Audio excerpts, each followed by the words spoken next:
Hello mga kaibigan, ngayon po gagawa ako ng Christmas bread gamit ang pastry. Ayan, hojaldre. Ayan, sa Spanish hojaldre, pastry bread.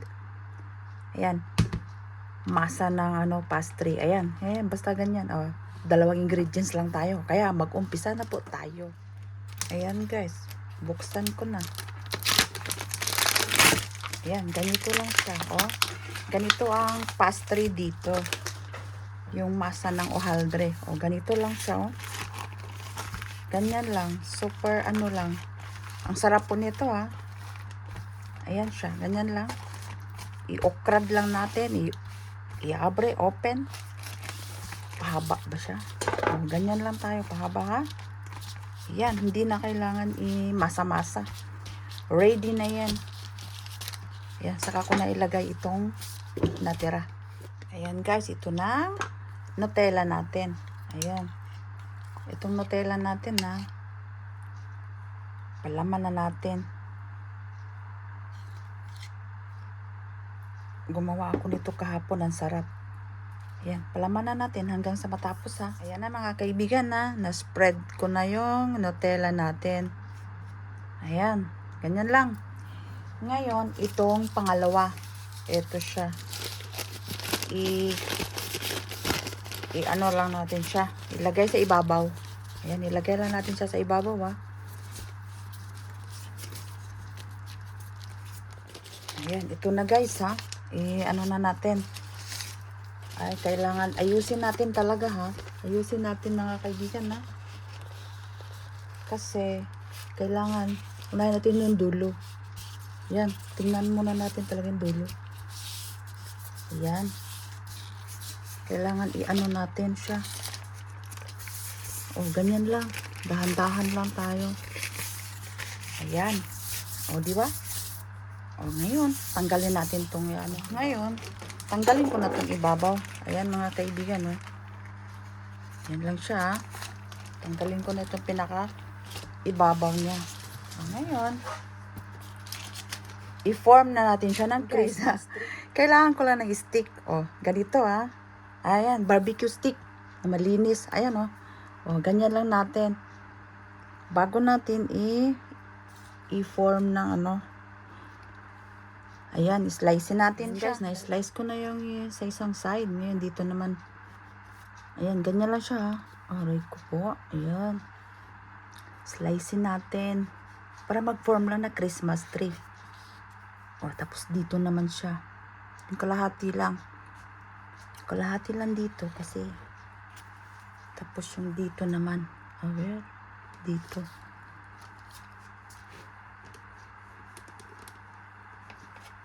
Guys, oh. Ganito lang. O, yan, di ba? Ngayon, ayan, may mga ganito ako, oh. Ayan, i-form natin siya ng ano. Ay, ito na lang. Dito na lang. Kasi kailangan din natin ito, eh. Ayan, siya. Form lang natin ng star. Ganyan lang. Agoy. Dumikit. Ayan, mga kaibigan. Idiin lang natin siyang mabuti ba. Ayan, kasi sasama naman yan eh. O, diba? Sumama na siya. Kasi ilagay ko siya doon sa taas. O, diba? O, ayan na mga kaibigan. Eto, siyempre, ganito lang natin. O, twist ba? I-twist lang natin. O, diba? Kasi sayang naman siya. Twist lang natin. Oh, wow. Ganyan lang. O, diba? Sayang naman kasi. Ayan. Ito guys, ito lang siya ha. Naglagay lang ako ng ano, line. Ayan siya, line. O, ganyan lang.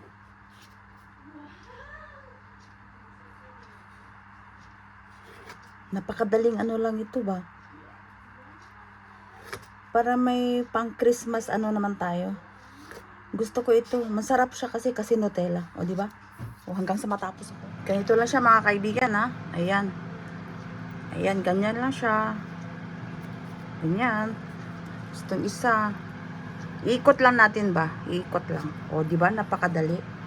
Ayan, iikot. O, di ba? Ayan, hanggang sa matapos tayo. O, di ba napakadali lang naman eh. Ayan siya. Hanggang sa matapos. Kaibigan ha, mag-brush na tayo. Napainit ko na yung oven ko ha. Kanina pa, init na siya. Ng 160. Siguro 10 minutes lang ito or 10. 10 or 15 pala, pardon. 10 or 15 minutos. O, ayan ha. Hanggang sa matapos ako. Ayan.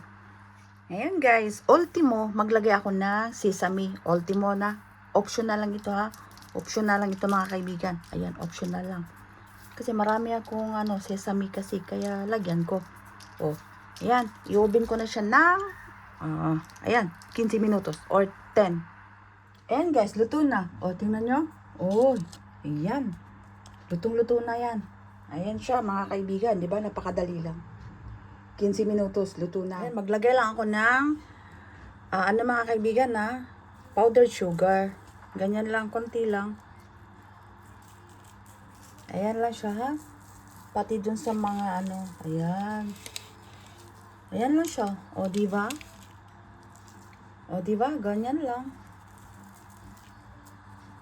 Ayan na mga kaibigan. Ayan. Kasi malamig na, magtikim na tayo ha. O, ito na. Gusto kong tikman ito. Same lang naman siya dyan, diba? Ayan, tikman natin. Napaka-crispy niya. Di ba? Hindi na sayang yung mga dulo niya doon. Ganito ang gagawin natin. Wow, ang sarap. Ano na lang kulang? Juice. Pag ganito, gusto ko ng juice. Ayan. Kaya di ba napakadaling pag may pastry kayo, kahit na anong ipalaman mga kaibigan. Kung wala kayong Nutella, kahit na anong ipalaman nyo, pwede. Ay, naku, ang sarap. Saka napakadali. Wala pang isang oras. Ay, matagal lang yung ito, ganun, yung tawag doon, mag-twist. Yan lang pinakamatagal. Kaya napakadaling pang merienda ito. Sobra. O, di ba? Meron na tayong panghanda sa Christmas. Christmas bread pastry. O, di ba? Nutella. Kaya maraming salamat mga kaibigan sa panonood nyo sa recipe ko ngayon na Christmas pastry Nutella bread. Kaya bye-bye!